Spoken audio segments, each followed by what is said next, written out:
കഴിഞ്ഞ ദിവസം നമ്മൾ 52-ാമത്തെ മന്ത്രമെടുത്തു. അതിൽ പറഞ്ഞിരുന്നത് തോയാശ്രയേഷു സർവേഷു ഭാനുരേകോ അപ്യനേകവൽ ഏകോ അപ്യാത്മാ തഥാ ഭാതി സർവക്ഷേത്രേഷു അനേകവൽ. സർവത്ര ജലാശയങ്ങളിലും ഏതുപോലെയാണോ ഒരേ സൂര്യൻ അല്ലെങ്കിൽ ഒരേ ചന്ദ്രൻ അനേകങ്ങളായിട്ട് കാണപ്പെടുന്നത്, അതുപോലെ ഈ പ്രപഞ്ചത്തിലുള്ള സർവ്വജീവജാലങ്ങളുടെയും അന്ധഃകരണത്തിൽ ആ ഏകമായ ആത്മസ്വരൂപം, ആ ഭഗവത് ചൈതന്യം, ആ പരമാത്മ ചൈതന്യം പ്രകാശിക്കുന്നു. സർവക്ഷേത്രേഷു അനേകവത്. സർവശരീരങ്ങളിലും അനേകങ്ങളായിട്ട് കാണപ്പെടുന്ന ഈ വൈവിധ്യാത്മകതയിൽ ഏകത്വം കാണണം. That is അദ്വൈതാനുഭൂതി. സർവചരാചരങ്ങളിലും തന്നെ തന്നെ കാണണം. സമം സർവേഷു ഭൂതേഷു തിഷ്ഠന്തം പരമേശ്വരം വിനശ്യൽസു അവിനശ്യന്തം യപശ്യതി സപശ്യതി. അവൻ മാത്രമേ കാണുന്നുള്ളൂ, അവന് മാത്രമേ കാണാൻ കഴിയൂ. ഈ നാനാവിധത്തിലുള്ള ശരീരങ്ങളിൽ കൂടി പ്രകാശം ചൊരിഞ്ഞുകൊണ്ടിരിക്കുന്ന ജീവചൈതന്യത്തിന് ആധാരമായിട്ടുള്ളത് ആ ഏകമായ പരമാത്മ ചൈതന്യം ആണ് എന്ന അറിവിലേക്ക് ഓരോരുത്തരും ഉണരണം. അപ്പോൾ മാത്രമാണ് ആധ്യാത്മികതയിലേക്ക് ഉണരുന്നത്. വേറൊരു തരത്തിലും കഴിയില്ല, വേറൊരു മാർഗവുമില്ല. ശങ്കരാചാര്യ സ്വാമികളുടെ ശിഷ്യനായ സുരേശ്വരാചാര്യർ തന്നെ പറഞ്ഞിട്ടുണ്ട്, നിദ്രയാ ദർശിത അനർത്ഥാൻ ന പശ്യതി യഥോദ്ധിത. സ്വപ്നത്തിൽ കാണുന്ന എല്ലാ ദൃശ്യങ്ങളും എല്ലാ അനുഭവങ്ങളും ഉറക്കത്തിൽ നിന്ന് ഉണർന്നവന് ഇല്ലേ ഇല്ല. അതുപോലെ ഈ നാനാ ശരീരങ്ങളിൽ കാണപ്പെടുന്ന വൈവിധ്യാത്മകങ്ങളായ ഈ ശരീരങ്ങൾ ഉള്ളതേ അല്ല എന്ന് പറയുന്ന ആ സമത്വ ബുദ്ധിയിലേക്ക്, സമ്യക് ജ്ഞാനോദയാദ് ഊർധ്വം വിശ്വം ന പശ്യതി, ആ സമ്യക് ബുദ്ധിയിലേക്ക് ഏതൊരാളാണോ ഉണരുന്നത് അയാൾക്ക് ഈ വിശ്വം തന്നെ ഇല്ല. എല്ലാം ഉള്ളതുപോലെ കാണപ്പെടുന്നതാണ്, ഉള്ളതേ അല്ല. പക്ഷേ നമ്മളെല്ലാം ഈ ഉള്ളതുകളിൽ ഭ്രമിച്ച് ഇതൊക്കെ സത്യമാണെന്ന് കരുതി ജീവിച്ചു കൊണ്ടേയിരിക്കുന്നു. ആ ഭാവത്തിൽ തന്നെ മരണത്തിലേക്കും കടന്നു പോകുന്നു. അതാണ് പുനർജന്മത്തിന് കാരണമായിരിക്കുന്നത്. ആ പുനർജന്മം ഉണ്ടാകാതിരിക്കണമെങ്കിൽ ആ ഏകമായ വസ്തുവിലേക്ക് ജീവിച്ചിരിക്കുന്ന അവസരത്തിൽ ഏതൊരാളിനാണോ തൻ്റെ ശ്രദ്ധയെ ഉണർത്താൻ സാധിക്കുന്നത് അയാൾക്ക് മാത്രമേ സാധിക്കൂ. ശുഖരഹസ്യോപനിഷത്തിൽ പറയുന്ന ആ മന്ത്രം നമ്മൾ എത്രയോ പ്രാവശ്യം പറഞ്ഞിട്ടുള്ളതാണ്. അനാത്മദൃഷ്ടേരവിവേക നിദ്രാം അഹം മമ സ്വപ്നഗതിം ഗതോഹം. അനാത്മദൃഷ്ടേരവിവേക നിദ്രാം. നമ്മളെല്ലാം ഇപ്പോൾ അവിവേക നിദ്രയിലാണ്. ഞാനെന്നും നീയെന്നും അവനെന്നും അവളെന്നും ഉള്ള അനേക ഭാവത്തിൽ, നാനാത്വഭാവത്തിലാണ് നമ്മളെല്ലാം ജീവിച്ചു കൊണ്ടിരിക്കുന്നത്. ഇതിനകത്തുകൂടി ആ ഏകത്വഭാവത്തെ ഏതൊരാളിനാണോ കാണാതെ കാണാൻ സാധിക്കുന്നത്, ആ കാണാതെ കാണൽ എങ്ങനെയാണ് നടക്കേണ്ടത്? അറിവിലൂടെ മാത്രം. ആ ഏകോ ദേവഃ സമം സർവേഷു ഭൂതേഷു തിഷ്ഠന്തം പരമേശ്വരം. നിരന്തരമായിട്ട് കേട്ട് കേട്ട് ആ വസ്തുവിനെ കുറിച്ച് ബോധവാനായി, അതാണ് എന്നിലും അവനിലും അവളിലും ഹിന്ദുവിലും ക്രിസ്ത്യാനിയിലും മുസൽമാനിലും പട്ടിയിലും പൂച്ചയിലും ഒക്കെ സമം സർവേഷു ഭൂതേഷു തിഷ്ഠന്തം പരമേശ്വരം. അതിനെ ഏതൊരാളാണോ തന്നിലും കാണുന്നത്, തന്നിൽ അറിവിലൂടെ കണ്ടാൽ മാത്രം പോരാ, സ്വയം ബോധിച്ച് ഞാൻ അതാണ് എന്ന് ഉണർന്ന് ആ ഉണർവ് നിലയിൽ തന്നെ ആരാണോ തൻ്റെ ശ്രദ്ധയെ സദാ നിലനിർത്തുന്നത് അവൻ മാത്രമാണ് അതായി മാറുന്നത്. സദാ 24 മണിക്കൂറും ആ ഭാവത്തിൽ തന്നെ ഈ ശരീരത്തിൽ വാഴണം. അതാണ് സ്വരൂപ സൂര്യോദിതേ സ്ഫുടോക്തേർ ഗുരോർ മഹാവാക്യ പദൈഹി പ്രബുദ്ധ. ആ മഹാവാക്യം എന്താ? തത് ത്വമസി, നീ അതാകുന്നു. ഏതൊന്നാണോ നിൻ്റെയും അവൻ്റെയും അവളുടെയും സർവചരാചരങ്ങളുടെയും ഉള്ളിൽ കൂടി കടന്നു പോകുന്ന ആ ഏകമായ സൂത്രം, യോഗി ആ സൂത്രത്തെയാണ് ധാരണം ചെയ്യുന്നത്. തത് സൂത്രം ധാരയേത് യോഗി. സദാസമയത്തും ആ യോഗി ആ സൂത്രം, ഈ പുടുനൂല് ആ സമയത്ത് അയാൾ അഴിച്ചു കളഞ്ഞിരിക്കും, അറുത്ത് കളഞ്ഞിരിക്കും. അയാൾ പിന്നെ ധരിക്കുന്നത് ആ ഏകമായ സൂത്രത്തെയാണ് ധാരണം ചെയ്യുന്നത്. തത് സൂത്രം ധാരയേത് യോഗി യോഗവിജ്ഞാന തത്പരഃ. ആ ഭാവം ഓരോരുത്തർക്കും എന്നാണോ ഉണ്ടാകുന്നത്, അതിന് എപ്പോഴ് എന്നുള്ള പ്രശ്നമേ ഇല്ല. എപ്പോഴായാലും, കുട്ടിയായാലും വലുതായാലും. ഇപ്പോൾ കണ്ടില്ലേ, കഴിഞ്ഞ ദിവസം ഫേസ്ബുക്കിനകത്ത് നോക്കിയപ്പോൾ 8 വയസ്സായ ഒരു പയ്യൻ ഭഗവത്ഗീത സമ്പൂർണമായിട്ട് ആലപിക്കുകയും അത് വ്യാഖ്യാനിക്കുകയും ചെയ്യുന്നത് നിങ്ങളെല്ലാവരും കണ്ടിരിക്കും ഫേസ്ബുക്കിൽ. 8 വയസ്സ്. അപ്പോൾ അത് എങ്ങനെയാണ് സാധിക്കുന്നത്? പൂർവ്വജന്മത്തിൻ്റെ തുടർച്ചയാണ്. പൂർവ്വജന്മത്തിൽ അതെല്ലാം സ്വായത്തമാക്കിയിരിക്കുന്നു. ഈ ജന്മത്തിൽ പ്രാരബ്ധാനുസാരം കുറേ കൂടെ ജീവിക്കാനുണ്ട്. ആ ഭഗവത്ഗീത മുഴുവനും കാണാതെ പഠിച്ചെന്ന് പറഞ്ഞ് മോക്ഷം കിട്ടുകയില്ല. ആ 8 വയസ്സുകാരൻ ഭഗവത്ഗീത മുഴുവനും കാണാതെ പറയാനും വ്യാഖ്യാനിക്കാനും കഴിയുമായിരുന്നിട്ടും മോക്ഷം കിട്ടിയിട്ടില്ല, അല്ലേ? മോക്ഷം കിട്ടാത്തത് കൊണ്ടാണ് വീണ്ടും ജനിച്ച് ഇപ്പോൾ ഭഗവത്ഗീത വ്യാഖ്യാനം ചെയ്തുകൊണ്ടിരിക്കുന്നത്. മുൻ ജന്മത്തിൽ ഈ അറിവ് അനുഭവ നിലയിൽ സ്വായത്തമാക്കിയിരുന്നു എങ്കിൽ, അതാണ് ഇവിടെ പറയുന്നത്. സ്വരൂപ സൂര്യോദിതേ സ്ഫുടോക്തേർ. സ്വരൂപ സൂര്യോദയം. എന്താ സ്വരൂപ സൂര്യോദയം? ഞാൻ ഇതല്ല, ഈ നാമരൂപധാരിയല്ല ഞാൻ.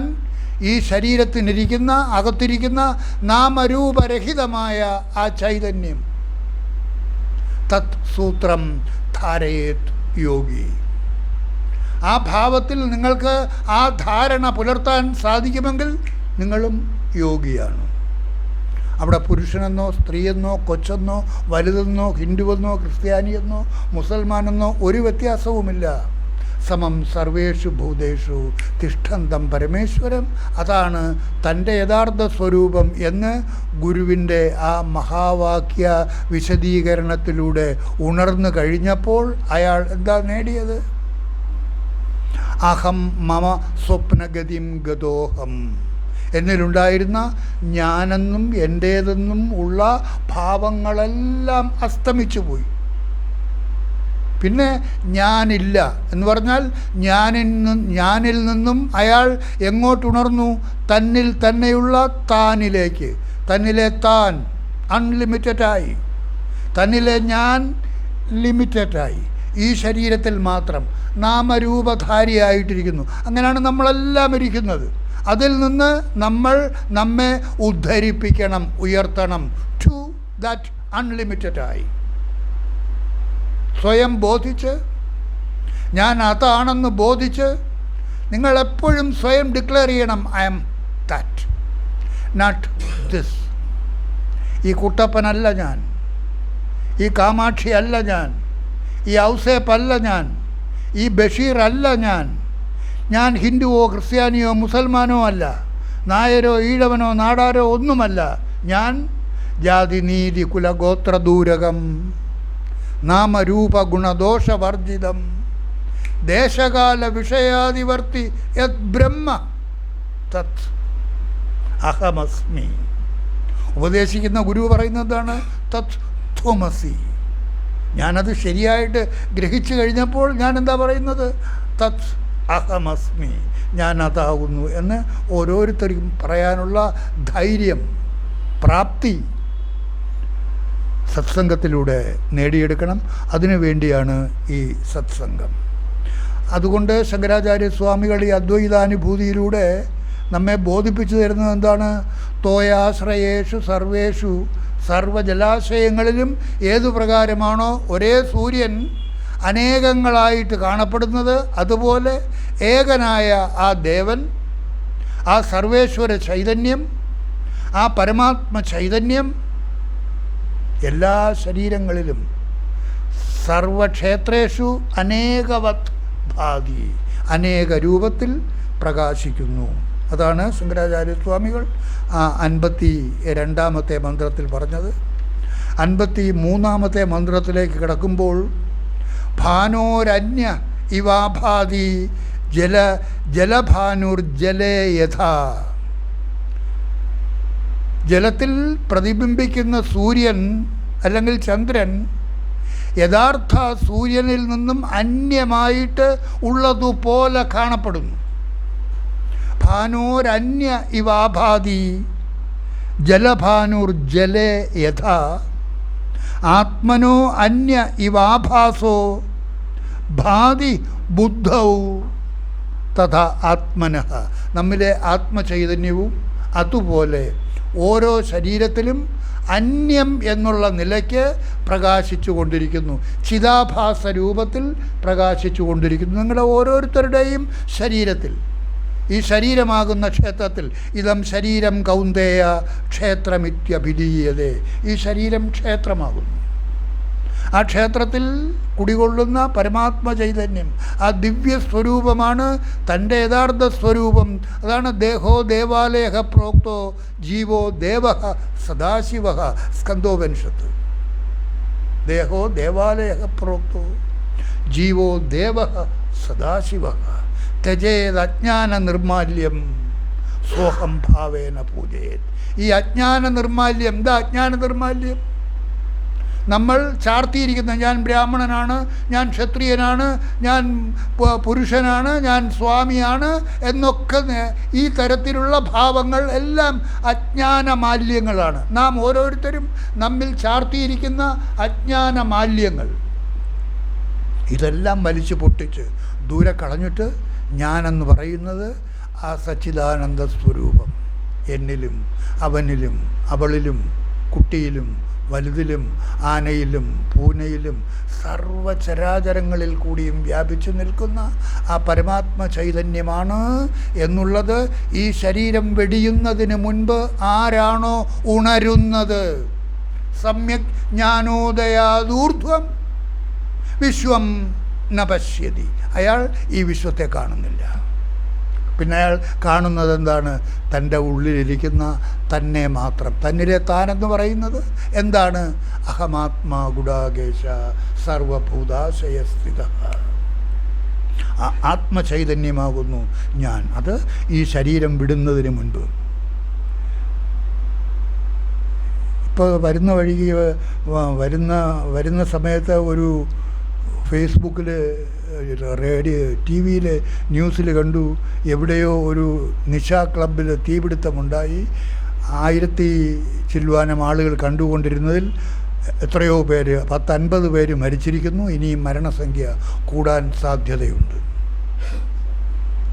വളരെ ആർഭാടപൂർവം സംഘടിപ്പിച്ച പരിപാടിയിൽ, സംഗീത നിശയിൽ കണ്ടുകൊണ്ടിരുന്നവർ, കേട്ടുകൊണ്ടിരുന്നവർ, സമയം തീർന്നപ്പോൾ എവിടെയോ ഒരു പടക്കം പൊട്ടി അതിൻ്റെ മുകളിലേക്ക് പോയി കൂടാരത്തിന് തീപിടിച്ച് മൊത്തം കത്തി. അതുകൊണ്ട് നമ്മുടെയും അവസ്ഥ ഇതുപോലെ തന്നെയാണ്. ഏതവസ്ഥയിൽ എവിടെ ഇരിക്കുന്ന ആളായാലും ശരി, അയാൾക്ക് വിധിക്കപ്പെട്ടിരിക്കുന്ന സമയം തീരുമ്പോൾ, പ്രാരബ്ധം തീരുന്ന അവസരത്തിൽ നിശ്ചയമായിട്ടും ഈ ശരീരത്തിൽ നിന്ന് പിരിഞ്ഞു പോകേണ്ടി വരും. അത്രമാത്രം ബലവത്താണ് പ്രാരബ്ധം, നിശ്ചയമായിട്ടും.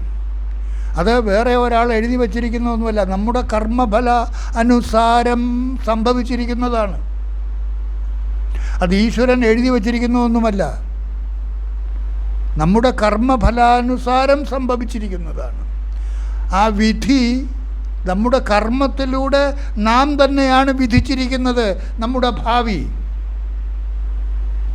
ഇതപര്യന്തം എത്ര പ്രാവശ്യം മനുഷ്യ ശരീരത്തിൽ നാം ജീവിച്ചിട്ടുണ്ടോ ആ സന്ദർഭങ്ങളിലൊക്കെ നാം ചെയ്തിട്ടുള്ള നമ്മുടെ കർമ്മങ്ങളിലൂടെ നാം തന്നെയാണ് നമ്മുടെ ഭാവി വിധിച്ചിരിക്കുന്നത്. വിധാതാവും നമ്മൾ തന്നെയാണ്. കർമ്മഫലാനുസാരം സംഭവിക്കുന്നു.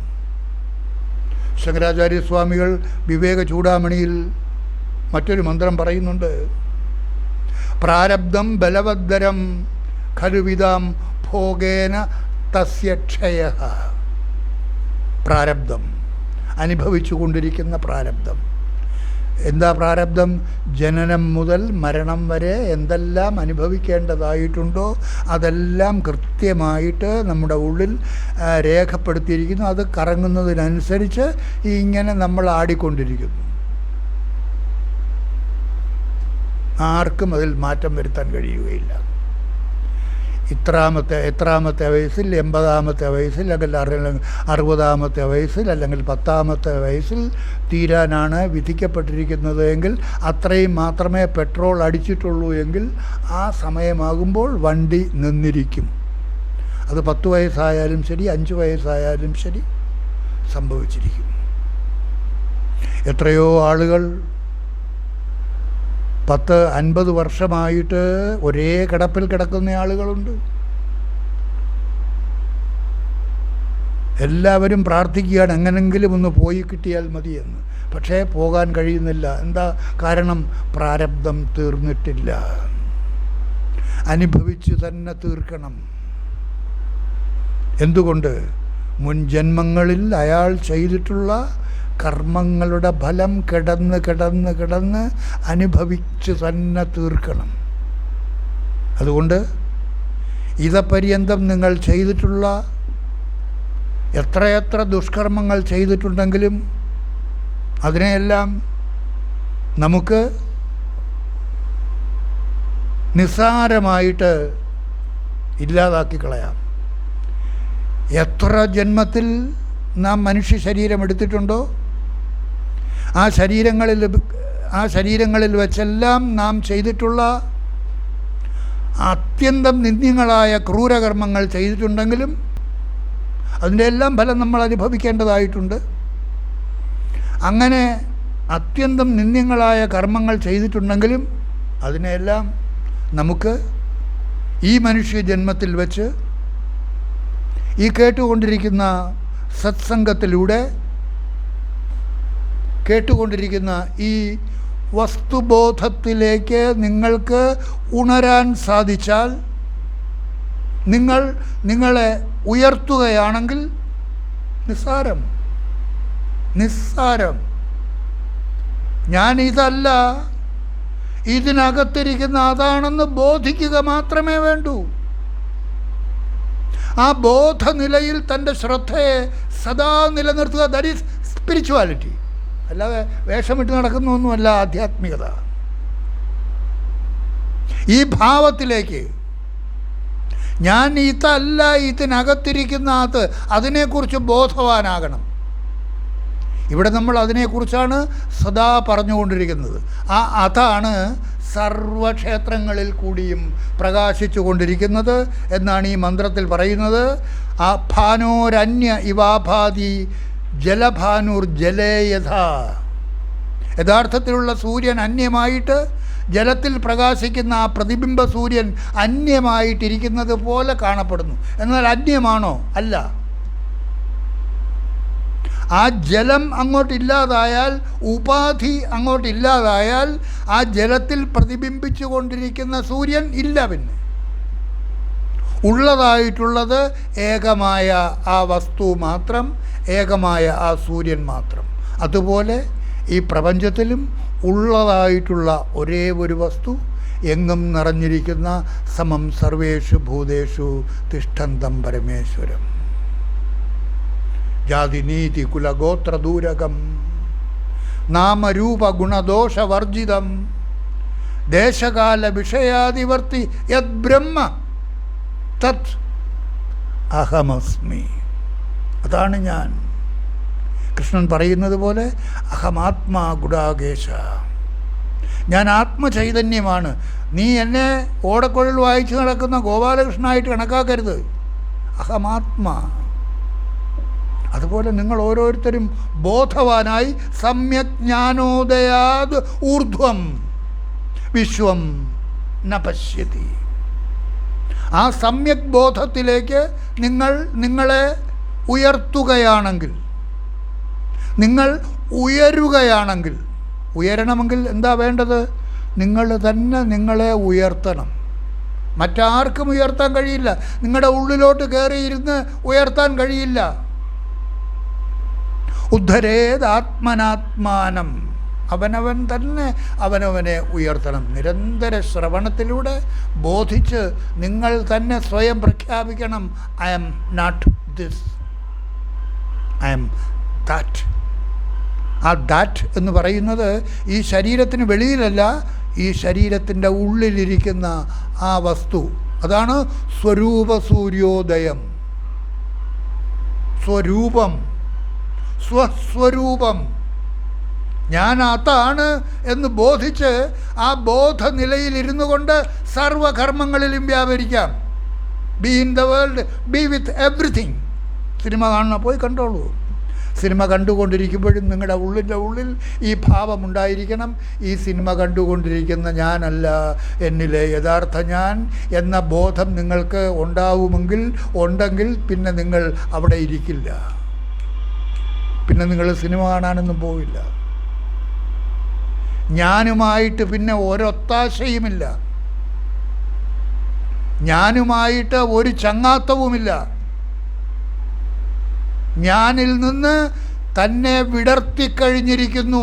തന്നിൽ ഇപ്പോൾ അയാൾ തന്നിലെ താനായിട്ടിരിക്കുന്നു. താൻ ഈ ശരീരത്തിൽ മാത്രമല്ല. ഞാനാണെങ്കിൽ ഈ ശരീരത്തിൽ മാത്രം. തന്നിലെ താനായിട്ട് നിങ്ങളെ ഉദ്ധരിപ്പിക്കുകയാണെങ്കിൽ, ഉദ്ധരിപ്പിച്ചിട്ടുണ്ടെങ്കിൽ നിങ്ങൾ ഈ ശരീരത്തിലും സർവ്വ ശരീരങ്ങളിൽ കൂടിയും വ്യാപരിക്കുന്നു. അമ്മയെ കാണുമ്പോഴും നിങ്ങളെ തന്നെയാണ് കാണുന്നത്. മോനെ കാണുമ്പോഴും നിങ്ങളെ തന്നെയാണ് കാണുന്നത്. അന്യനെ കാണുമ്പോഴും നിങ്ങളെ തന്നെയാണ് കാണുന്നത്. പട്ടിയെ കാണുമ്പോഴും നിങ്ങളെ തന്നെയാണ് കാണുന്നത്. പട്ടിയെ കാണുമ്പോൾ എങ്ങനെയാ നിങ്ങളെ തന്നെ കാണുന്നത്? എന്നിലിരിക്കുന്ന എന്നിലെ താനും പട്ടിയിലിരിക്കുന്ന പട്ടിയിലെ താനും. പട്ടിയിലെ താനെന്ന് പറയുന്നത് എന്താണ്? പട്ടിയിലെ ചൈതന്യം. എന്നിലെ താനെന്ന് പറയുന്നത് എന്നിലെ ചൈതന്യം. ഈ ശരീരം ജഡം. ഈ ജഡമായ ശരീരത്തിനെ ചൈതന്യവത്താക്കി തീർക്കുന്നത് എന്നിലെ ആ ആത്മചൈതന്യം. അതാണ് അഹമാത്മാ ഗുഡാകേശ സമം സർവേഷു ഭൂതേഷു തിഷ്ഠന്തം പരമേശ്വരം. സർവ്വ ശരീരങ്ങളിലും, അത് പട്ടിയായാലും ശരി, പൂച്ചയായാലും ശരി, കൃമിയായാലും, മലത്തിൽ കിടക്കുന്ന കൃമിക്ക് അകത്തിരിക്കുന്ന ആ ചൈതന്യവും എന്നിലെ ചൈതന്യവും ഒന്ന്, ഒരു വ്യത്യാസവുമില്ല. അപ്പോൾ ആ ഭാവത്തിലേക്ക് ഉയർന്നിരിക്കുന്ന ഒരാൾ, അതാണ് സമ്യജ്ഞാനം. നിദ്രയാ ദർശിത അനർദ്ധാൻ ന പശ്യതി യഥോദ്ധിത. സ്വപ്നത്തിൽ കണ്ട അനർത്ഥങ്ങളൊക്കെ സ്വപ്നത്തിൽ നിന്ന് ഉണർന്നവന് ഏതു പ്രകാരമാണോ ഇല്ലാത്തതായിത്തീരുന്നത്. സ്വപ്നത്തിൽ കാട്ടിൽ കൂടി സഞ്ചരിച്ചു കൊണ്ടിരുന്ന അവസരത്തിൽ ഒരൊറ്റയാൻ്റെ മുമ്പിൽ ചെന്ന് പെട്ടു. ഒരൊറ്റയാൻ മുമ്പിൽ നിൽക്കുന്നു. പേടിച്ച് നിലവിളിച്ച് അലറി നിലവിളിച്ചു കൊണ്ടിരുന്ന് വിളിച്ച സമയത്ത് തന്നെ കട്ടിലേന്ന് ഉരുണ്ട് താഴെ വീണു. ചാടി എഴുന്നേറ്റപ്പോൾ ആനയുമില്ല, കാടുമില്ല, ഒന്നുമില്ല, സ്വപ്നം. അതുപോലെ നിദ്രയാ ദർശിത അനർദ്ധാൻ ന പശ്യതി യഥോ ഉദ്ധിത.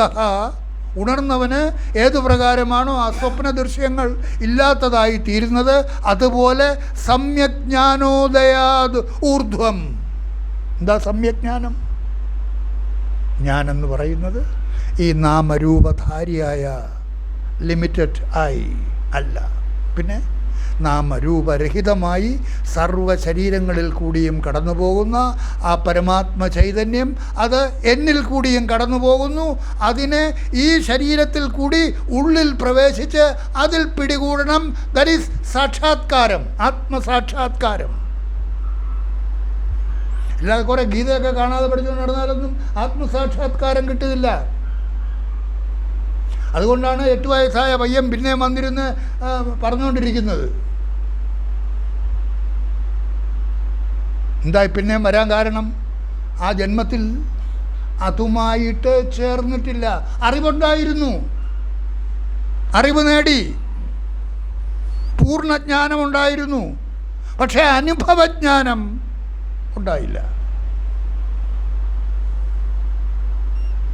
ചില ആളുകളൊക്കെ പറയാറുണ്ട്, സ്വാമി ഏത് ഭഗവത്ഗീതയിലെ ഏത് മന്ത്രം വേണമെങ്കിലും ഏത് അർദ്ധരാത്രി വേണമെങ്കിലും എന്നോട് ചോദിച്ചോളൂ, ഞാൻ പറയാമെന്നൊക്കെ വീരവാദം അടിക്കുന്നവരുണ്ട്, പറയുകയും ചെയ്യും. പക്ഷേ അനുഭവത്തിലേക്ക് ആഴ്ന്നിറങ്ങുമ്പോൾ സീറോ. അനുഭവത്തിലില്ല, ഏകീഭവിച്ചിട്ടില്ല, സമ്യജ്ഞാനം നേടിയിട്ടില്ല, അനുഭവജ്ഞാനം നേടിയിട്ടില്ല. ആ അനുഭവജ്ഞാനം നേടാതെ ഇരിക്കുന്നിടത്തോളം കാലം വേഷം കൊണ്ടൊരു പ്രയോജനവുമില്ല, താടി കൊണ്ടൊരു പ്രയോജനവുമില്ല, രുദ്രാക്ഷം കൊണ്ടൊരു പ്രയോജനവുമില്ല. അതുകൊണ്ട് പ്രിയമുള്ളവരെ, നിങ്ങൾ ഗൃഹസ്ഥരായിരിക്കുന്ന ആളുകൾക്ക് ഈ അറിവിലേക്ക് നിങ്ങൾക്ക് നിങ്ങളെ ഉദ്ധരിപ്പിക്കാൻ സാധിക്കുമെങ്കിൽ, എങ്കിൽ എന്തിനാ പറയുന്നത്? എന്താ പാട്? എന്തെങ്കിലും പാടുണ്ടോ? പറയണം. ആർക്കെങ്കിലും എന്തെങ്കിലും പാടുണ്ടോ? ഗൃഹസ്ഥാനായിട്ട് ജീവിക്കുന്ന നിങ്ങൾക്ക് എന്തെങ്കിലും പാടുണ്ടോ? ഒരു പാടുമില്ല. ഞാൻ ഇതല്ല, ഇതിനകത്തിരിക്കുന്ന അതാണ് എന്ന് ബോധിച്ച് ആ ബോധനിലയിൽ തന്നെ നിങ്ങൾ നിങ്ങളുടെ ശ്രദ്ധയെ സദാ നിലനിർത്തിക്കൊണ്ട് യുദ്ധം ചെയ്യുക. എന്താ യുദ്ധം? സർവകർമ്മങ്ങളിലും വ്യാപരിക്കുക. അതാണ് ഭഗവാൻ കൃഷ്ണൻ അർജുനനോട് പറയുന്നത്, യുദ്ധേച്ച. ആ യുദ്ധത്തിൽ നിന്ന് നീ ഒളിച്ചോടേണ്ട കാര്യമൊന്നുമില്ല. അത് നിൻ്റെ ജോലിയാണ്, നിൻ്റെ കർത്തവ്യം, വിഹിത കർമ്മമാണ്. നീ ക്ഷത്രിയനാണ്, നീ യുദ്ധം ചെയ്തേ പറ്റൂ, അത് നിൻ്റെ സ്വഭാവമാണ്. അതുപോലെ നിങ്ങൾ ഗൃഹസ്ഥാന്തരീക്ഷത്തിൽ ജീവിക്കുന്ന ആളുകൾ നിങ്ങളുടെ കർമ്മങ്ങളിൽ വ്യാപരിച്ചു കൊണ്ടേയിരിക്കണം. അതൊന്നും ഇതിന് തടസ്സമല്ല. കർമ്മം ചെയ്തുകൊണ്ടിരിക്കുമ്പോഴും നിങ്ങൾ അകർമ്മിയായിരിക്കണം. അതാണ് ഭഗവത്ഗീതയിലെ കർമ്മയോഗത്തിൽ ഭഗവാൻ പറയുന്നത്, കർമ്മണോ ഹ്യപി ബോദ്ധവ്യം ബോദ്ധവ്യം ച വികർമ്മണഃ അകർമ്മണശ്ച ബോദ്ധവ്യം ഗഹന കർമ്മണോ ഗതി. കർമ്മം ചെയ്തുകൊണ്ടിരിക്കുമ്പോൾ ഞാൻ കർമ്മം ചെയ്തുകൊണ്ടിരിക്കുന്നവനല്ല. എങ്ങനെ ആ നില പ്രാപ്തമാകുന്നത്? കർമ്മം ചെയ്തുകൊണ്ടിരിക്കുമ്പോൾ ഞാൻ കർമ്മം ചെയ്യുന്നവനല്ല എന്ന നിലയിലേക്ക് നിങ്ങൾ ഉയരണമെങ്കിൽ നിങ്ങളുടെ അറിവ് നില, കർമ്മം ചെയ്യുന്നതാരാണ്? നിങ്ങളിലെ ഞാൻ, അല്ലേ? നിങ്ങളിലെ ഞാനാണ് കർമ്മം ചെയ്തുകൊണ്ടിരിക്കുന്നത്. നിങ്ങളിലെ താനായിട്ട് സദാസമയവും നിങ്ങളിൽ വർത്തിക്കുകയാണെങ്കിൽ, നിങ്ങൾ കർമ്മം ചെയ്തുകൊണ്ടിരിക്കുമ്പോൾ നിങ്ങൾ കർമ്മം ചെയ്യാത്തവനായിട്ടിരിക്കുന്നു.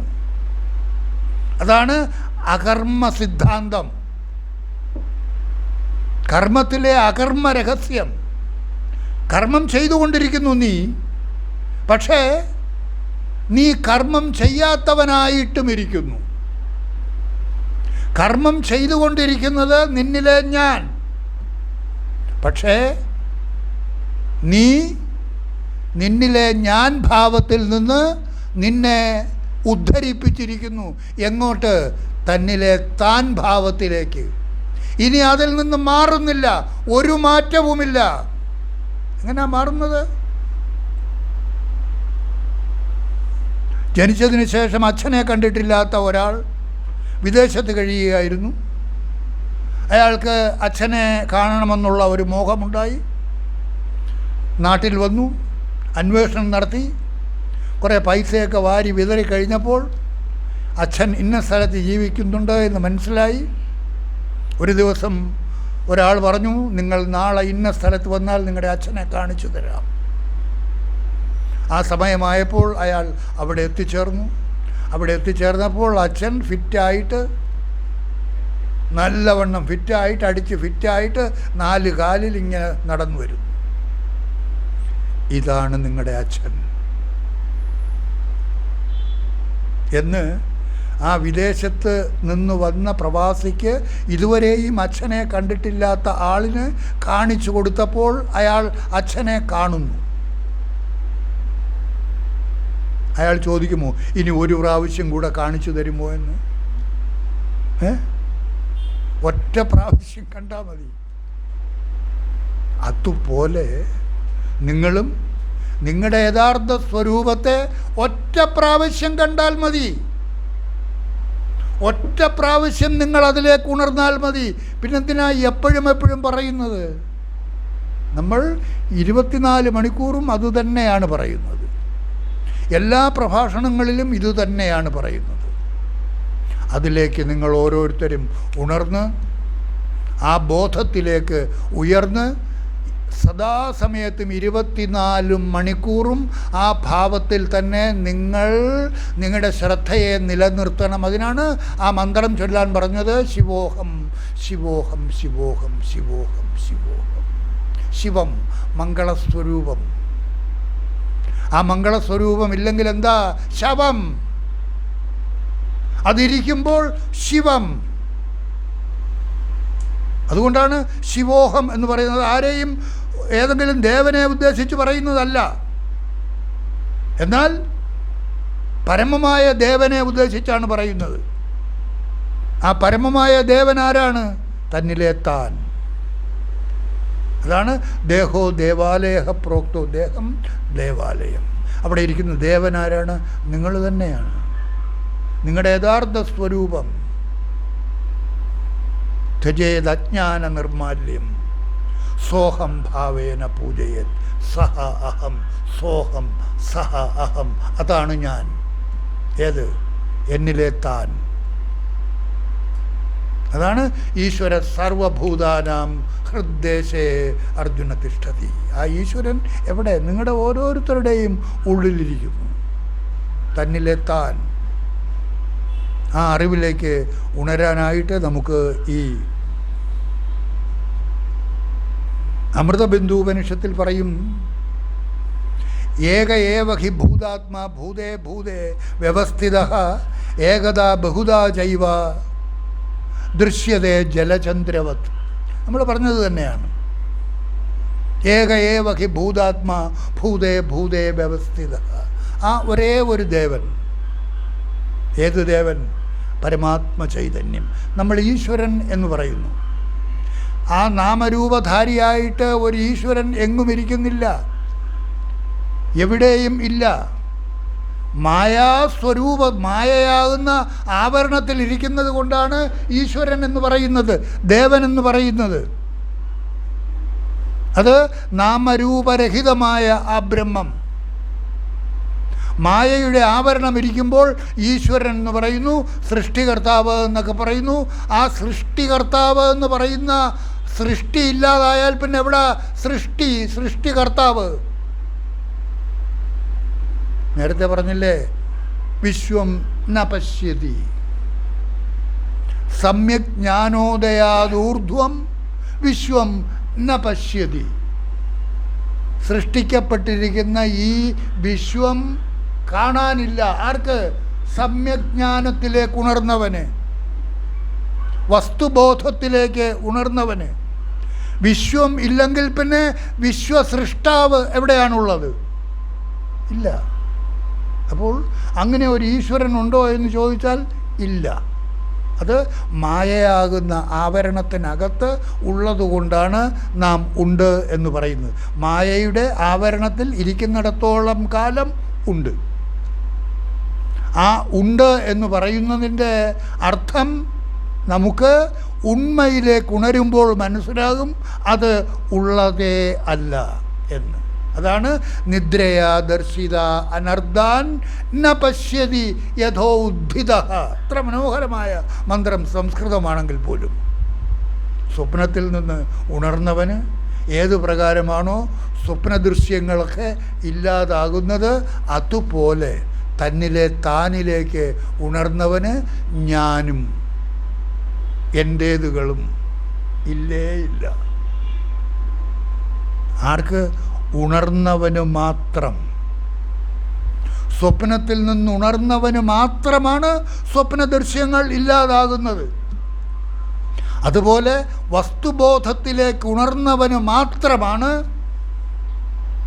ഈ ഞാനും എൻ്റേതുകളും ഈ പ്രപഞ്ചവും ഒക്കെ ഇല്ലാതാകുന്നത്. ഇത് നേരത്തെ പറഞ്ഞ ബ്രഹ്മബിന്ദുപനിഷത്ത് യജുർവേദത്തിലുള്ളതാണ്.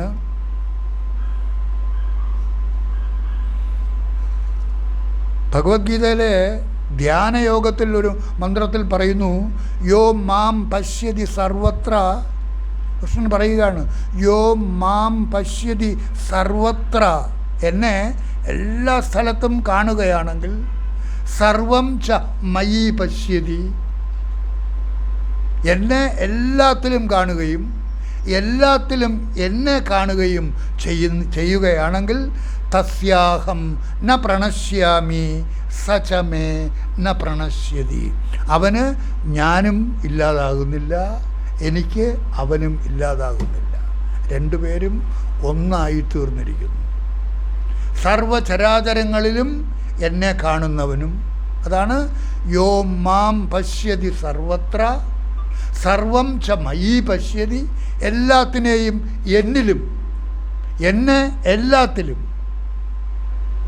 അവിടെ ഒരു വ്യത്യാസവുമില്ല. ജാതി മത പരിഗണനകളൊന്നും ഇവിടെ ഇല്ല. ആധ്യാത്മികതയിൽ ജാതി മതം ഇല്ലേ ഇല്ല. ഉയർന്നവൻ താഴ്ന്നവൻ, നായര് ഈഴവൻ നാടാര്, ബ്രാഹ്മണൻ ക്ഷത്രിയൻ വൈശ്യൻ ശൂദ്രൻ, ആ തരത്തിലുള്ള ഭേദങ്ങളൊന്നും ആധ്യാത്മികതയിൽ ഇല്ലേ ഇല്ല. എന്നെ ഏതൊരാളാണോ എല്ലാത്തിലും കാണുന്നത്, എല്ലാത്തിലും എന്നെ കാണുന്നത്, അതുപോലെ തസ്യാഹം ന പ്രണശ്യാമി, അങ്ങനെയുള്ളവന് ഞാൻ ഇല്ലാതാകുന്നില്ല, എനിക്ക് അവനും ഇല്ലാതാകുന്നില്ല.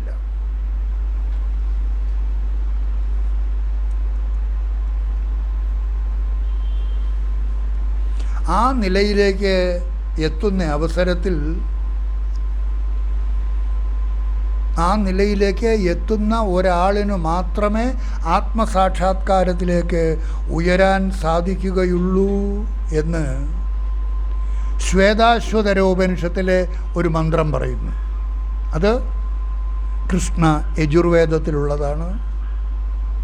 യഥാ ചർമ്മവദാകാശം വേഷ്ടയിഷ്യന്തി മാനവാഹ. ഒരു പാ ചുരുട്ടിയെടുക്കുന്നത് പോലെ ആകാശത്തെ ചുരുട്ടിയെടുക്കാൻ കഴിയും. തഥാ ദേവമവിജ്ഞായ ദുഃഖസ്യാന്തോ ഭവിഷ്യതി. ഈ ദേവനെ തിരിച്ചറിയാതെ ആർക്കും ആ ആത്മസാക്ഷാത്കാരത്തിലേക്ക് ഉയരാൻ സാധിക്കുകയില്ല. തന്നിലെ ആ ദേവനെ, ആത്മദേവനെ, ആത്മാവാകുന്ന ദേവനെ, അത് സ്ത്രീകളായാലും ശരി പുരുഷനായാലും ശരി, ആത്മാവിന് ജാതി മത ഭേദമില്ല. പുരുഷനെന്നോ സ്ത്രീയെന്നോ ഉള്ള വ്യത്യാസമില്ല. ആത്മചൈതന്യം, എൻ്റെ ഉള്ളിലെ ആത്മചൈതന്യവും സ്ത്രീയുടെ ഉള്ളിലെ ആത്മചൈതന്യവും പുരുഷൻ്റെയും ഉള്ളിലിരിക്കുന്ന ആത്മചൈതന്യവും പട്ടിയിലിരിക്കുന്ന ആത്മചൈതന്യവും. അതുകൊണ്ടാണ് ഈ മഹാത്മാക്കളൊക്കെ നടന്നു പോകുന്ന അവസരത്തിൽ വനാന്തർഭാഗത്തു കൂടി സാധുക്കൾ, മഹാത്മാക്കൾ, ആത്മജ്ഞാനികൾ നടന്നു പോകുന്ന അവസരത്തിൽ കാട്ടുമൃഗങ്ങളൊക്കെ അന്തം വിട്ട് ഇങ്ങനെ നോക്കിക്കൊണ്ട് നിൽക്കും. കാരണം എന്താ? ആ മഹാത്മാക്കൾ ഈ ക്രൂരങ്ങളായ കാട്ടുമൃഗങ്ങളെ കാണുന്നേയില്ല. കാണുന്ന അവസരത്തിലല്ലേ ഭയമുണ്ടാകൂ. അവർ കാണുന്നേയില്ല. കാരണം എന്താ? അവർ കാണുന്നത് എങ്ങും നിറഞ്ഞു നിൽക്കുന്ന ആ ആത്മചൈതന്യത്തെ മാത്രം. ആത്മരതരായിട്ടാണ് അവർ ജീവിക്കുന്നത്. അതുകൊണ്ടാണ് അവരിങ്ങനെ കാട്ടുമൃഗങ്ങളൊക്കെ അന്തം വിട്ട് നോക്കുന്നത്. ഇത് ആരുടെ ഒരു പേടിയുമില്ലാതെ നടന്നു പോകുന്നു. കാരണം എന്താ? അവർ മറ്റൊന്നിനെയും കാണുന്ന, അവർ ഒരു ആനയെ കാണുന്നില്ല. അവർ എങ്ങും നിറഞ്ഞു നിൽക്കുന്ന ആ ആത്മതത്വത്തെ മാത്രമാണ് കാണുന്നത്. ആത്മസാക്ഷാത്കാരമെന്ന് പറയുന്നത് ഇതാണ്. ജീവിച്ചിരിക്കുന്ന അവസരത്തിൽ ഏതൊരാളാണോ ആ വസ്തുബോധത്തിലേക്ക് ഉണർന്ന് ആ വസ്തു ആകാരമായി തീരുന്നത്, ആ വസ്തു ആകാരമായി തീരുന്നത് എങ്ങനെയാണ്? യഥാ നദ്യഃ സ്യന്തമാനാഃ സമുദ്രേ അസ്തം ഗച്ഛന്തി നാമരൂപേ വിഹായ തഥാ വിദ്വാൻ നാമരൂപാത് വിമുക്തഃ പരാത്പരം ഉപൈതി ദിവ്യം. ആ ദിവ്യമായ ആ പരാത്പരം, ആ പരമാത്മസ്വരൂപത്തെ പ്രാപിക്കുന്നു, യോജിക്കുന്നു. ഏതുപോലെ നദി സമുദ്രവുമായിട്ട് ചേർന്ന് കഴിഞ്ഞാൽ പിന്നെ നദിയില്ല. അതുപോലെ തന്നിലെ ഞാൻ തന്നിലെ താനുമായിട്ട് യോജിച്ചു കഴിഞ്ഞാൽ പിന്നെ തന്നിൽ ഞാനില്ല. ഓർമ്മ വേണം. എങ്കിലും ഞാൻ ഉണ്ട്. ഈ രണ്ടും കൂടെ പറഞ്ഞാൽ എങ്ങനെയാ സ്വാമി? തന്നിലെ ഞാൻ ഇല്ല, എങ്കിലും ഞാൻ ഉണ്ട്. ഉള്ള ഞാൻ എങ്ങനെയാണ്? പ്രതിബിംബം, ജലത്തിൽ കാണുന്ന സൂര്യപ്രതിബിംബം പോലെ ഉള്ളതേ അല്ല. വസ്തുബോധത്തിലേക്ക് ഉണരുന്ന ഒരാൾ തന്നിലെ ഞാനിൽ നിന്ന് തന്നെ ഉദ്ധരിപ്പിച്ച് തന്നിലെ താനുമായിട്ട് യോജിപ്പിച്ചു. That is called yoga.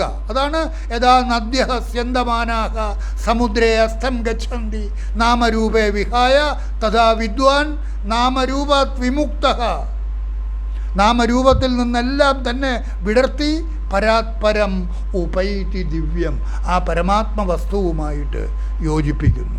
അതുപോലെ നിങ്ങളും ഈ കിട്ടിയിരിക്കുന്ന സന്ദർഭം, മനുഷ്യ ശരീരത്തിൽ ജീവിക്കാൻ കിട്ടിയിരിക്കുന്ന ഈ സന്ദർഭം, നശ്വരമായ വിഷയങ്ങൾക്ക് വേണ്ടി ഹോമിച്ചു കളയാതെ എന്ന് പറയുമ്പോൾ പലർക്കും പല തരത്തിലുള്ള ചിന്തകളുണ്ടാകാം. സ്വാമിമാർക്കൊക്കെ ഇങ്ങനെ പറയാം, കുടുംബത്തിൽ കഴിയുന്ന ഞങ്ങൾക്ക് അങ്ങനെ പറയാൻ പറ്റുമോ? അങ്ങനെ പറയാൻ പറ്റിയില്ലെങ്കിൽ എന്താ അവസ്ഥ? ഈ ശരീരത്തിൽ നിന്ന് പ്രാരബ്ധം തീരുന്ന അവസരത്തിൽ നിങ്ങൾക്ക് വിട പറയേണ്ടി വരും. വിട പറയേണ്ടി വന്നാൽ മുൻ ജന്മങ്ങളിൽ ചെയ്തിട്ടുള്ള നിന്ദ്യകർമ്മങ്ങളുടെ എല്ലാം ഫലം അനുഭവിക്കുന്നതിന് വേണ്ടിയിട്ട് അനവധി ശരീരങ്ങളിൽ കൂടി ജനിച്ചും മരിച്ചും ജനിച്ചും മരിച്ചും പുനരഭിജനനം പുനരഭിമരണം പുനരഭിജനനീ ജഡരേ ശയനം എന്ന മട്ടിൽ അവസാനമില്ലാത്ത ആ സംസാര ദുരിതത്തിൽ നിങ്ങൾക്ക് വീണ്ടും പ്രവേശിക്കേണ്ടി വരും. അങ്ങനെ പ്രവേശിക്കാതിരിക്കാനുള്ള അസുലഭ സന്ദർഭമാണ് ഓരോ മനുഷ്യ ശരീരത്തിലും ജീവിക്കാൻ അവസരം കിട്ടുമ്പോൾ ഓരോരുത്തർക്കും ലഭ്യമായിരിക്കുന്നത്, കിട്ടിയിരിക്കുന്നത്. ആ കിട്ടിയിരിക്കുന്ന അവസരത്തിലും അതിനെക്കുറിച്ചറിയാതെ നശ്വരമായ വിഷയങ്ങൾ, വസ്തുക്കൾ ആർജിക്കുന്നതിന് വേണ്ടിയിട്ട് എന്ത് തെറ്റും ചെയ്ത് ഇല്ലേ, കൂടുതൽ നേടണമെങ്കിൽ ഒരുപാട് തെറ്റുകൾ ചെയ്യണമല്ലോ. നേരിട്ട് നേരായ മാർഗത്തിൽ കൂടെ അനവധി കാര്യങ്ങളൊന്നും നേടാനൊക്കില്ല. ഒരുപാട് നേടിയിരിക്കുന്നവരുടെ പിന്നിൽ അവർ ചെയ്തിട്ടുള്ള കുൽസിത കർമ്മങ്ങളുടെ ഏടുകളുണ്ട്. അത് അവർക്ക് തന്നെ അറിയാം. അതിൻ്റെ എല്ലാം രേഖ നിങ്ങളുടെ ഓരോരുത്തരുടെയും ഉള്ളിലുണ്ട്. എല്ലാത്തിനും നിങ്ങൾ തന്നെ മറുപടി പറയേണ്ടി വരും 10 ഇരട്ടി തൂക്കത്തിൽ. അതുകൊണ്ടാണ് പറഞ്ഞിരിക്കുന്നത്, കിട്ടിയിരിക്കുന്ന ഈ സന്ദർഭം നിങ്ങളുടെ ഗൃഹസ്ഥ ജീവിതത്തിൽ നിങ്ങൾ ഒരു കുറവും വരുത്തണ്ട. ഭാര്യയെ നോക്കാതിരിക്കണ്ട, മക്കളെ നോക്കാതിരിക്കണ്ട, ഭർത്താവിനെ ഇരിക്കണ്ട. നിങ്ങൾ ഇന്നലെ വരെ ചെയ്തതിനേക്കാൾ കൂടുതൽ സ്നേഹത്തോടുകൂടി അവരെ പരിപാലിച്ചുകൊള്ളൂ. ഒരു തടസ്സവുമില്ല. ജീവിതത്തിൽ എന്തെല്ലാം നിങ്ങൾക്ക് ആസ്വദിക്കണമെന്നുണ്ട് എന്ന് തോന്നലുണ്ടെങ്കിൽ അതെല്ലാം ആസ്വദിച്ചു കൊള്ളൂ. അതിനൊന്നും തടസ്സമില്ല. പക്ഷേ ആളിൻ്റെ ശ്രദ്ധയാണോ ആത്മോന്മുഖമായിരിക്കുന്നത്, ആത്മാവിലേക്ക് ഉണർന്നിരിക്കുന്നത്, അവർക്ക് അന്യവസ്തുക്കളിലൊന്നും ശ്രദ്ധയുണ്ടായിരിക്കില്ല. എങ്കിലും അവർ പ്രാരബ്ധാനുസാരം ഞാൻ ഭാവത്തിൽ എല്ലാ കർമ്മങ്ങളിലും വ്യാപരിച്ചു കൊണ്ടേയിരിക്കും. അവരറിയുന്നില്ല എന്താണ് ചെയ്യുന്നത് എന്ന്. അവർ ഭർത്താവിൻ്റെ കാര്യങ്ങളെല്ലാം ഇന്നലത്തേതിനേക്കാൾ കൂടുതൽ ആത്മോന്മുഖമായിട്ട് ജീവിക്കുന്ന ഒരാൾ കൂടുതൽ ശ്രദ്ധയോടുകൂടി. കാരണം തൻ്റെ ആത്മോന്മുഖതയ്ക്ക് ഒരു കോട്ടവും വരാതിരിക്കത്തക്കവണ്ണം ലൗകികത്തിൽ എന്തുമാത്രം ശ്രദ്ധ ചെലുത്തേണ്ടതായിട്ടുണ്ടോ അതൊക്കെ അവർ നിർവഹിച്ചു കൊണ്ടേയിരിക്കും. കാരണം കൂടുതലായിട്ട്. അങ്ങനെ ആകുമ്പോൾ മറ്റതിന് ഒരു കോട്ടവും വരികയില്ല. കാരണം എന്താ? അതൊക്കെ ഉള്ളതുപോലെ കാണപ്പെടുന്നതാണ്. തന്നിലെ ഞാൻ ഉള്ളതേ അല്ല. അങ്ങനെയുള്ള തീ പിടിച്ച ആളുകളാണ് എല്ലാം ഉപേക്ഷിച്ച് പോകുന്നത്. എല്ലാം ഉപേക്ഷിച്ച് പോകും. സർവവും എല്ലാം ഉപേക്ഷിച്ച് സർവവും സന്യസിച്ചു പോകുന്നു. ഇനി ഇതൊന്നും വേണ്ട, ഇതൊക്കെ ഇല്ലാത്തതാണ് എന്ന പൂർണ്ണ ബോധ്യമുള്ള ഒരാൾ അതിൻ്റെ പിന്നിൽ നിൽക്കില്ല. നേരെ നടക്കും. എങ്ങോട്ടെന്നില്ലാതെ നടക്കും. എപ്പോഴും അയാൾ താനിൽ തന്നെ അഭിരമിച്ചു കൊണ്ടിരിക്കും. സദാ ആ മന്ത്രം ഉരുവിട്ടുകൊണ്ടിരിക്കും. ശിവോഹം ശിവോഹം ശിവോഹം ശിവോഹം. അങ്ങനെ ഹിമാലയത്തിലൊക്കെ പോയാൽ ഒരുപാട് ആളുകളെ കാണാൻ സാധിക്കും. ആ ഭാവത്തിലിരിക്കുന്ന ആളുകൾ. എന്നാൽ അവിടെ കൊലപാതകികളും ഇതുപോലെ ഭാവത്തിലിരിക്കുന്നുണ്ട്. അത് ഭാവമല്ല, പാവമാണ്. അവർക്ക് ഭാവമില്ല. കാരണം എത്രയോ കൊള്ളക്കാർ, തെറ്റ് ചെയ്തിട്ടുള്ള ആളുകൾ അതിൽ നിന്നെല്ലാം രക്ഷപ്പെടുന്നതിന് വേണ്ടിയിട്ട് കാഷായ വസ്ത്രധാരികളായിട്ട് നടക്കുന്ന ഒരുപാട് സന്യാസിമാരുണ്ട്, ഒരുപാട് പേരുണ്ട്, അനവധിയുണ്ട്. ഇതൊക്കെ ഒരു ഉപാധിയായിട്ട് സ്വീകരിച്ച് അവർ അങ്ങനെ കഴിയുന്ന ഒരുപാട് പേരുണ്ട്. അതുകൊണ്ട് ഗുരുക്കന്മാരെ തേടുന്ന ആളുകൾ ഇത് ശ്രദ്ധാപൂർവം കൈകാര്യം ചെയ്യണം. ഗുരുക്കന്മാർ അനവധിയുണ്ട്. എല്ലാം ശിഷ്യവിത്താപഹാരകാക, ശിഷ്യന്മാരുടെ കയ്യിൽ നിന്ന് അടിച്ചു മാറ്റുന്നതിന് വേണ്ടി, ശിഷ്യരുടെ വിത്തം നേടിയെടുക്കുന്നതിന് വേണ്ടി. എന്നാൽ ശിഷ്യൻ്റെ താപത്തെ ഹരിക്കുന്നതിന് വേണ്ടിയിട്ട് ഉള്ള ഗുരുക്കന്മാർ വളരെ വളരെ വിരളമാണ്. അതുകൊണ്ട് എപ്പോഴും മഹാത്മാക്കൾ പറയാറുണ്ട്, ഗുരുക്കന്മാരെ സ്വീകരിക്കുമ്പോൾ വളരെ സൂക്ഷിച്ചു വേണം. വേഷം കണ്ട് മയങ്ങരുത്. അപ്പോൾ നേരത്തെ പറഞ്ഞു വന്നത് എന്താണ്? ഈ കിട്ടിയിരിക്കുന്ന ഈ സന്ദർഭത്തിൽ ഇതപര്യന്തം മനുഷ്യ ശരീരം എടുത്തിരുന്നപ്പോൾ ചെയ്തിട്ടുള്ള സർവ കർമ്മങ്ങളെയും ഒറ്റയടിക്ക് ജ്ഞാനാഗ്നിയിൽ ദഹിപ്പിച്ച് കളയാം. ജ്ഞാനാഗ്നി എന്താ? ജ്ഞാനാഗ്നി നിസ്സാരം. ഞാനെന്ന് പറയുന്നത് ഈ നാമരൂപധാരിയായ ഞാനല്ല, നാമരൂപരഹിതമായി ഈ ശരീരത്തിൽ കൂടിയും കടന്നു പോകുന്ന, സർവ ശരീരങ്ങളിൽ കൂടിയും വ്യാപരിച്ചു നിൽക്കുന്ന, എങ്ങും നിറഞ്ഞു നിൽക്കുന്ന ആ പരമാത്മ ചൈതന്യമാകുന്നു എന്നിലെ യഥാർത്ഥ ഞാൻ. അതാണ് എന്നിലെ താൻ. ആ ഭാവത്തിൽ ആരാണോ തൻ്റെ ശ്രദ്ധയെ ഉണർത്തി നിർത്തുന്നത്, ആ ബോധത്തിലേക്ക് തൻ്റെ ശ്രദ്ധയെ സദാ ഉണർത്തി നിർത്തുന്നത്, ആ ജ്വാല സദാ ഉയർന്നുകൊണ്ടിരിക്കുന്നത്, ദാറ്റ് ഈസ് ജ്ഞാനാഗ്നി. ആ ജ്ഞാനാഗ്നി സർവകർമാണി ഭസ്മസാത് കുരുതേ. എത്രയെത്ര ജന്മങ്ങളിൽ നാം എന്തെല്ലാം ക്രൂരകർമ്മങ്ങൾ, നിന്ദ്യകർമ്മങ്ങൾ, പാപകർമ്മങ്ങൾ ചെയ്തിട്ടുണ്ടോ, ആ കർമ്മങ്ങളെ എല്ലാം ഈ ജ്ഞാനാഗ്നി ഭസ്മമാക്കി കളയും. എന്ന് പറഞ്ഞാൽ പിന്നെ പുനർജന്മം അവർക്ക് ഇല്ല. പുനർജന്മം ഇല്ലാതാകണമെങ്കിൽ എന്താ വേണ്ടത്? 24 മണിക്കൂറും അവനിൽ ഈ ജ്വാല സദാ ഉയർന്നുകൊണ്ടിരിക്കണം. എന്താ ജ്വാല? ശിവോഹം ശിവോഹം ശിവോഹം ശിവോഹം. ആ മന്ത്രധ്വനി ഇത്രയേ ഉള്ളൂ, സിമ്പിൾ. അപ്പോൾ ഭാര്യയെ ഉപേക്ഷിക്കേണ്ട സ്വാമി? വേണ്ട. മക്കളെ ഉപേക്ഷിക്കണ്ടേ? വേണ്ട. കുടുംബം ഉപേക്ഷിക്കണ്ടേ? വേണ്ട.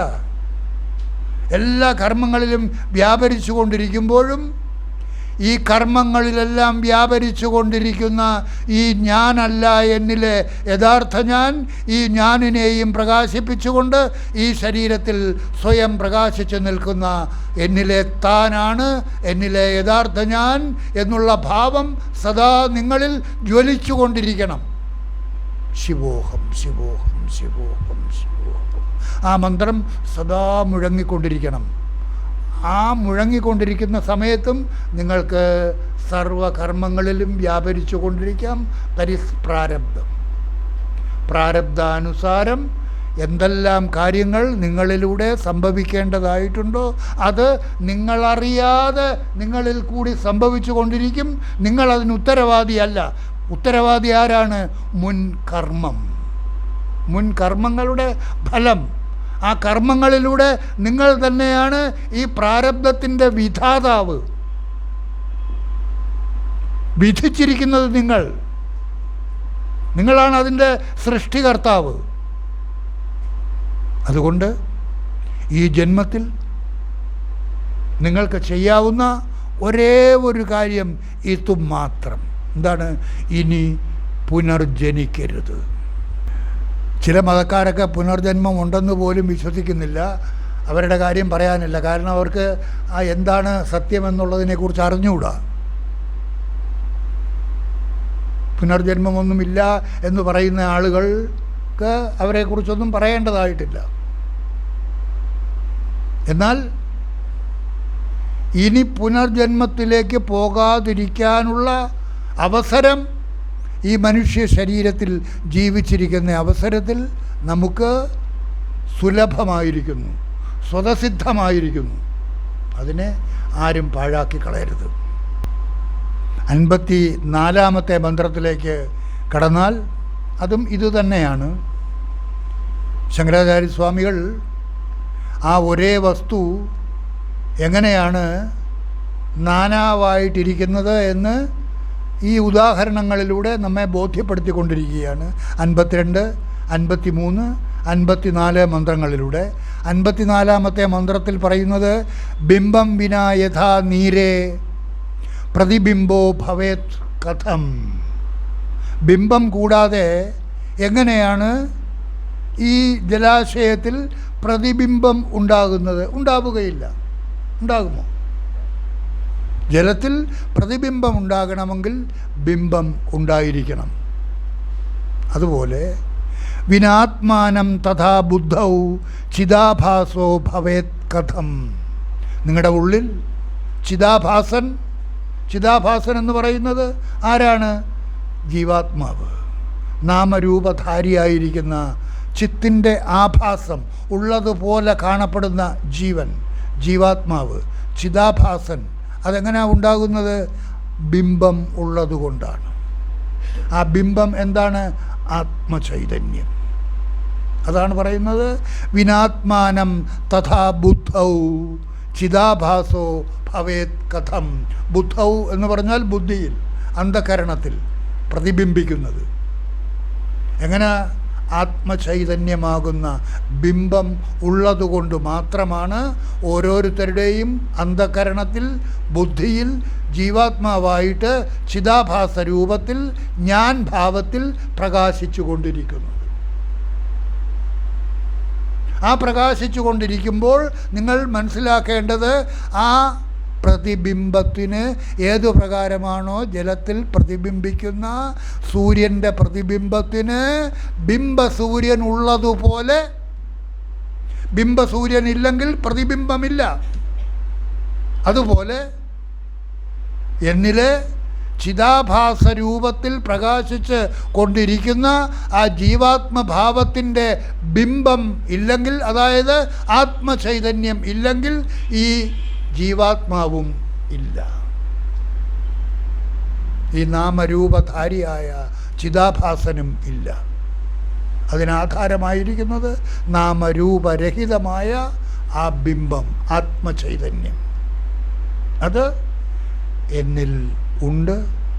അതാണ് എൻ്റെ യഥാർത്ഥ സ്വരൂപം എന്ന് അറിവിലൂടെ തിരിച്ചറിഞ്ഞ് ബോധിച്ച് ആ ബോധനിലയിൽ ആരാണോ തൻ്റെ ശ്രദ്ധയെ ഉണർത്തി നിർത്തുന്നത് അവനെക്കുറിച്ചാണ് എപ്പോഴും നമ്മൾ പറയാറുള്ള യപശ്യതി സപശ്യതി.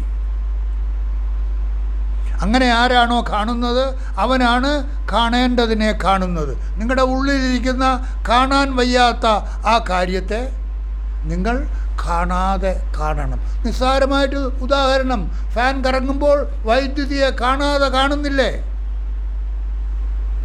ട്യൂബ് കത്തുമ്പോൾ നിങ്ങൾ വൈദ്യുതിയെ ആ ട്യൂബാകുന്ന ഉപാധിയിലൂടെ കാണാതെ കാണുന്നില്ലേ?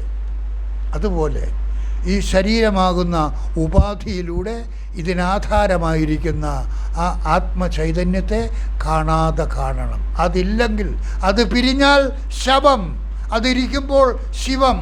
അതുകൊണ്ടാണ് ആ മന്ത്രം ഓർമ്മിപ്പിക്കുന്നത് എപ്പോഴും, ശിവോഹം ശിവോഹം ശിവ അഹം. ആ ശിവം, ആ മംഗളസ്വരൂപം, അതാവുന്നു എന്നിലെ യഥാർത്ഥ ഞാൻ, എന്നിലെ താൻ. ഇതാണ് അറിവ്. ഈ അറിവുണ്ടെങ്കിൽ നിങ്ങൾക്ക് എല്ലാം ദൂരെ കളയാം.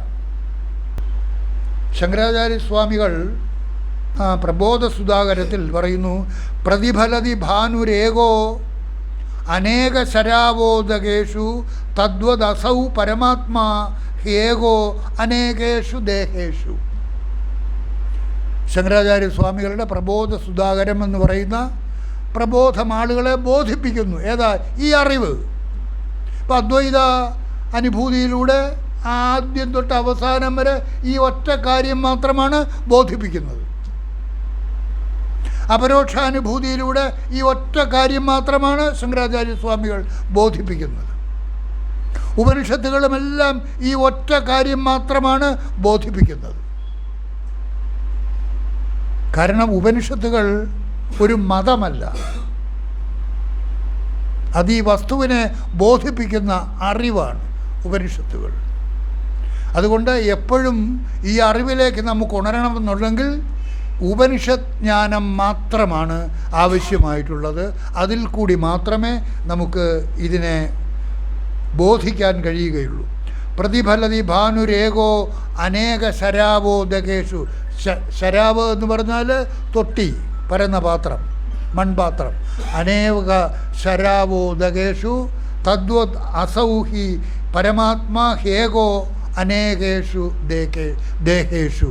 അനേകമായിട്ടുള്ള ഈ ദേഹങ്ങളിലും പ്രതിബിംബിച്ച് കാണുന്നത് ആ ഏകനായ സർവേശ്വര ചൈതന്യം, ആ പരമാത്മ ചൈതന്യം, ആ ബോധനില നിങ്ങളിൽ ഓരോരുത്തരിലും സ്ഥായിയായിട്ട് ഭവിക്കട്ടെ എന്ന് പ്രാർത്ഥിച്ചുകൊണ്ട് ഇന്നത്തെ ഈ സത്സംഗം അവസാനിപ്പിക്കുന്നു. നിങ്ങൾക്ക് നമസ്കാരം.